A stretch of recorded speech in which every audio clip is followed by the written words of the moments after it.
Linda, this is Dan. Why aren't you coming to the wedding? I wanted you to be the first person to congratulate me.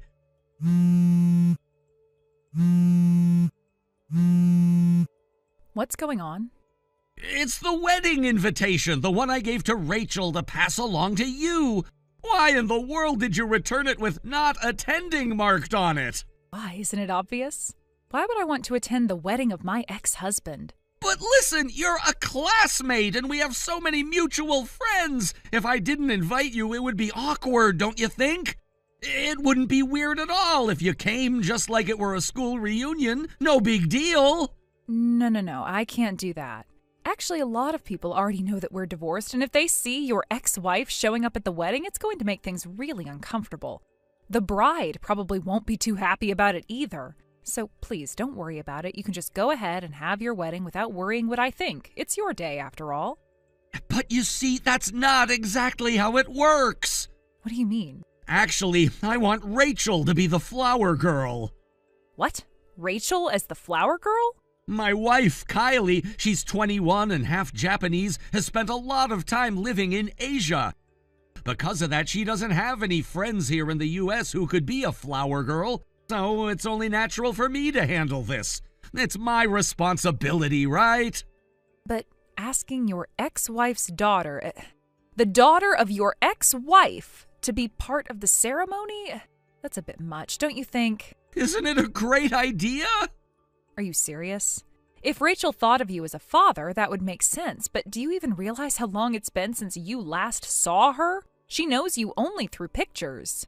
And do you think it's a good idea to ask her to do this for free?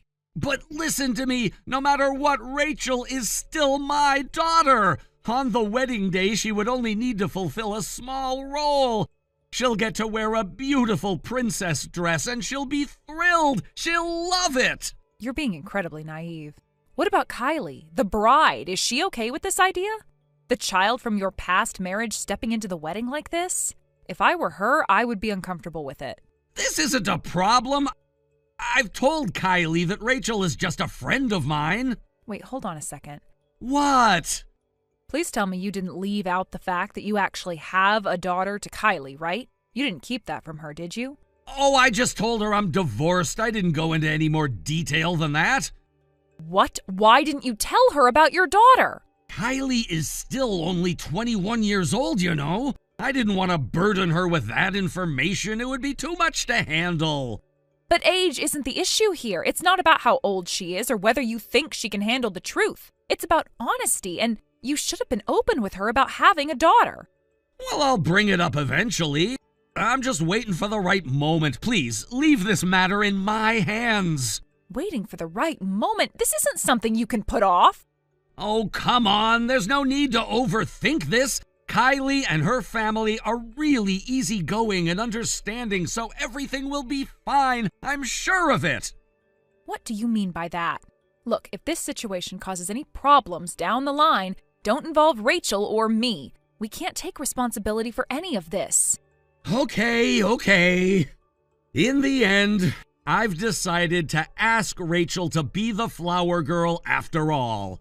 No, I refuse. What? Why? I already explained why. Plus, Rachel is old enough to understand a lot of things by now. She knows that her parents' divorce is because of your infidelity. She probably figured that out on her own already without me having to say anything. But that was years ago! The person I'm marrying now is not the same person you were involved with at that time.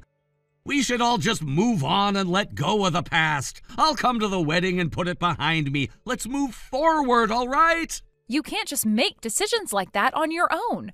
Rachel and I are not going to the wedding. That's final. Okay, but let's at least think about it for a second. You don't think Rachel might want to be a part of something as special as a wedding? It might be her only chance to wear that kind of dress, you know? And don't tell me she hasn't been thinking about it. Every little girl dreams of being the flower girl in a wedding. I'm not asking her to play a major role, just a small one. It won't hurt anyone. No, it's not about that. It's about the fact that you're asking someone who hasn't even seen you in years to step into a situation like that. You're not considering the emotional weight it might carry. I get it. You're worried. You think I'm rushing into things and putting Rachel in an uncomfortable spot. But trust me, I've thought this through. I've made sure that Kylie won't have an issue with it, and I know Rachel.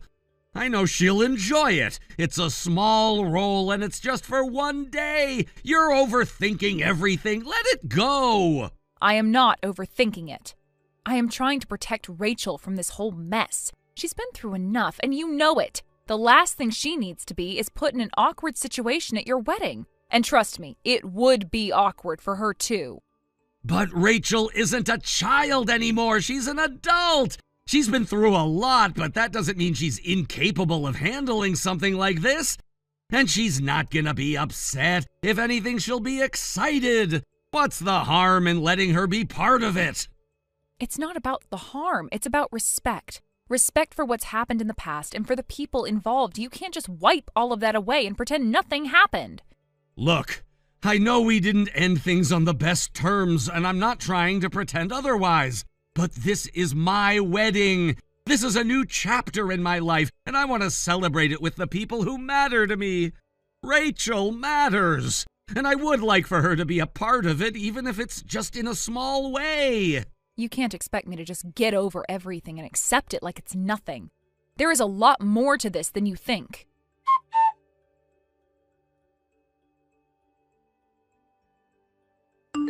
Hey, Linda! Why didn't you come to the wedding?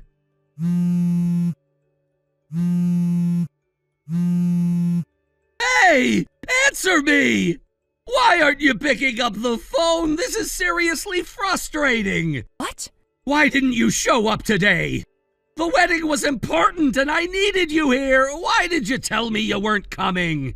Well, I told you I wasn't coming. You already knew that, right? No! I told you that I would change my attendance to yes, and I expected you to show up. You said you would. We even talked about it last week, remember? I said I wasn't coming. Neither Rachel nor I were going, and that's final. Because of that, everything's turned into a disaster here. You seriously have no idea what you've caused by not being here. A disaster? Yes, a disaster. I was in the middle of the ceremony preparations when I had to deal with the fact that you two weren't here.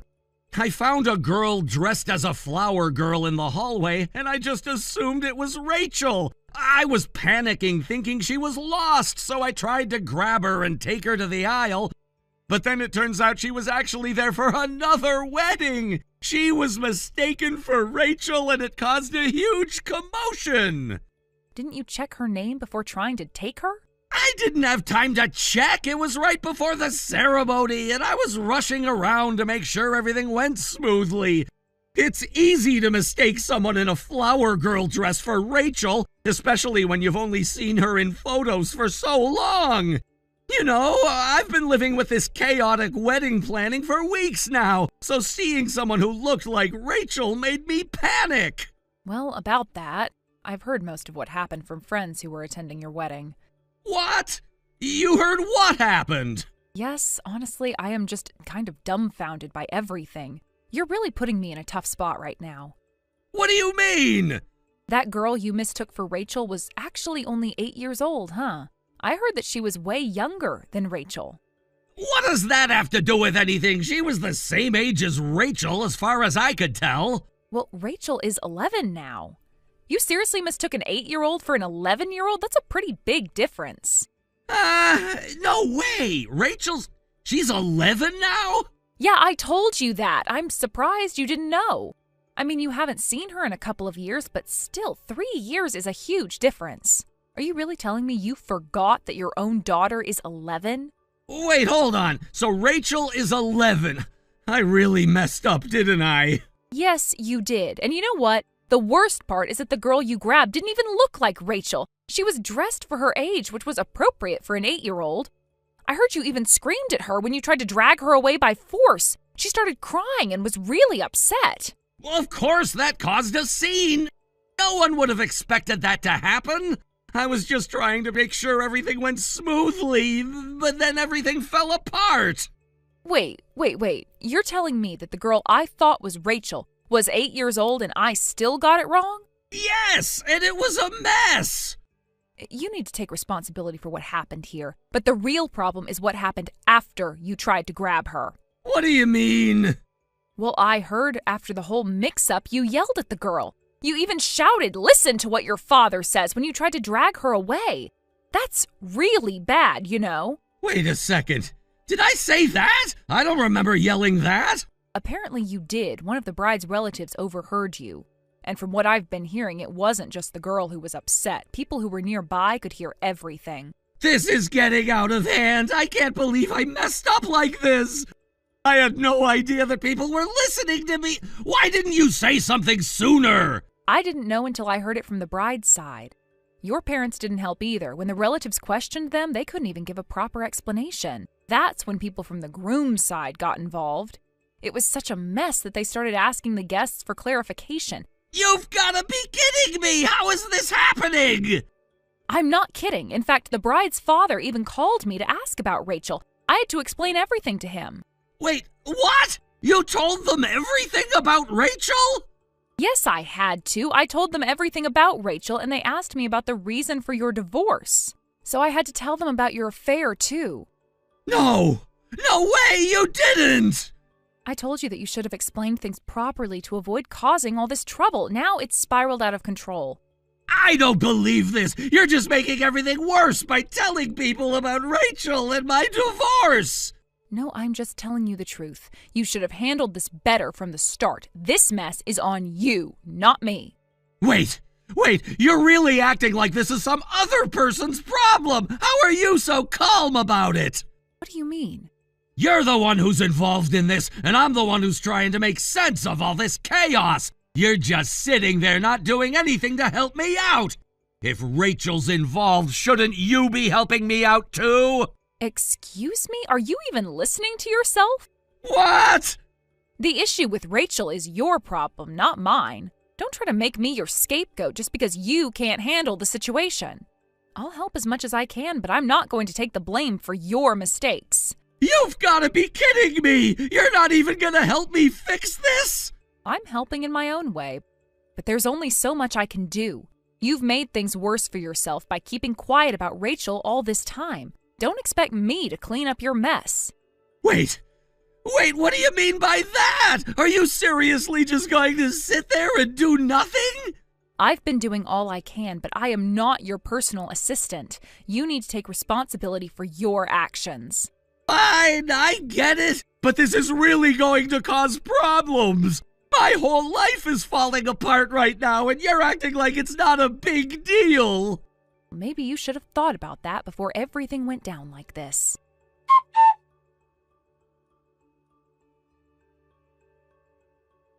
Well, I'm incredibly tired. As for what happened afterward, I only heard the general outline of the story, but, of course, my ex-husband and Kylie's relationship ended in disaster. They broke up as expected.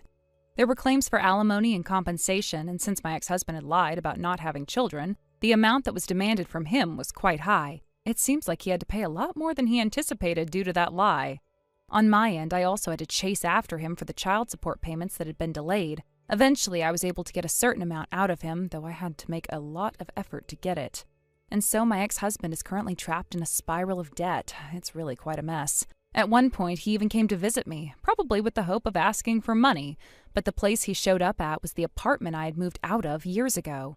He never thought that there could be a new resident there, and when he arrived, he mistook the man living there for my boyfriend. He caused a huge scene. The whole situation became so chaotic that the police were called.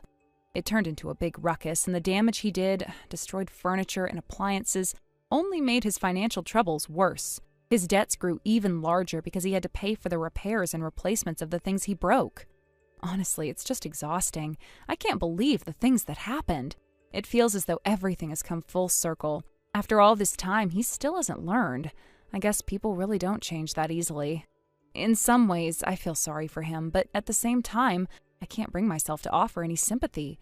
He made his choices and the consequences were inevitable. I'm sure he thought everything would go smoothly and that he could just lie his way out of his problems, but in the end, it all fell apart. I had my own share of struggles too after everything that happened. The divorce was painful, of course, and the things I had to deal with as a single mother weren't easy either. But I managed, I moved on, I rebuilt my life. On the other hand, my ex-husband never seemed to have a clear direction. He didn't take responsibility for his actions. I'm not surprised that he ended up in such a situation. There was always a sense of entitlement about him, like the world owed him something. It was infuriating at times. But now, seeing how things have unfolded, I can't help but feel like he deserves what he's gotten. He made his bed, and now he has to lie in it. It's not my problem anymore. I've got my own life to live, and I don't have the energy to feel guilty about his choices. I think about how things used to be, though, before all the lies and drama started. There was a time when we were happy, or at least I thought we were. Looking back, I wonder how things changed so drastically. How did we get to this point where everything became so broken? It's hard to pinpoint exactly when it all started falling apart, but I think the signs were always there, even if I didn't want to see them. It's strange to reflect on all of it now, to think about what was and what could have been. If only things had been different, maybe we could have avoided all the pain and hurt, but that's just wishful thinking. The reality is that our marriage was built on shaky ground, and it was bound to collapse eventually. I don't regret the decision to leave, not for a second. I think it was the best thing I could have done for myself. But sometimes I still find myself wondering about the what-ifs. What if things had turned out differently? What if we had worked through our issues? What if we had been able to trust each other? I guess I'll never know. And that's okay, I've made my peace with it. My life now is so much better than it was back then. I'm in a place where I can finally breathe. I don't have to constantly worry about what my ex-husband is up to or whether he's going to pull some ridiculous stunt to try and manipulate me. I've found peace, and that's something I never had when we were together. When I look at my current situation, I can't help but feel a sense of relief. I'm free from the past, free from the chaos he brought into my life. It took a long time to get here, but I'm finally in control. It feels good to be in charge of my own future. And as for him, well, he's on his own now. He has to deal with the mess he created. I'm not going to waste any more time thinking about him or his problems. I've learned that lesson the hard way. It's amazing how much you can change when you finally let go of someone who's been holding you back. I used to be so concerned with making things work, with trying to fix everything. But now I see that sometimes the best thing you can do is walk away. Let things fall apart if they need to. Life goes on, time moves forward, and eventually you realize that there is so much more out there waiting for you. So many opportunities, so many people who are worth your time and energy. I'm focusing on what lies ahead, not what's behind me. Looking at my ex-husband now, I see a man who's stuck in his own mess, struggling to find a way out, but he's alone in it. He has no one to rely on anymore. And while that might seem sad to some people, I can't bring myself to care. He made his choices, he has to live with them.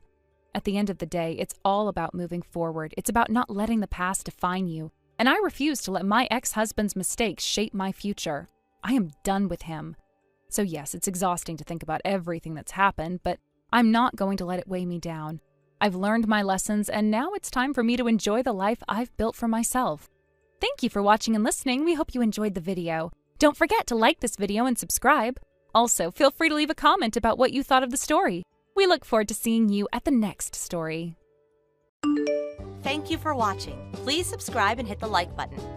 See you next time.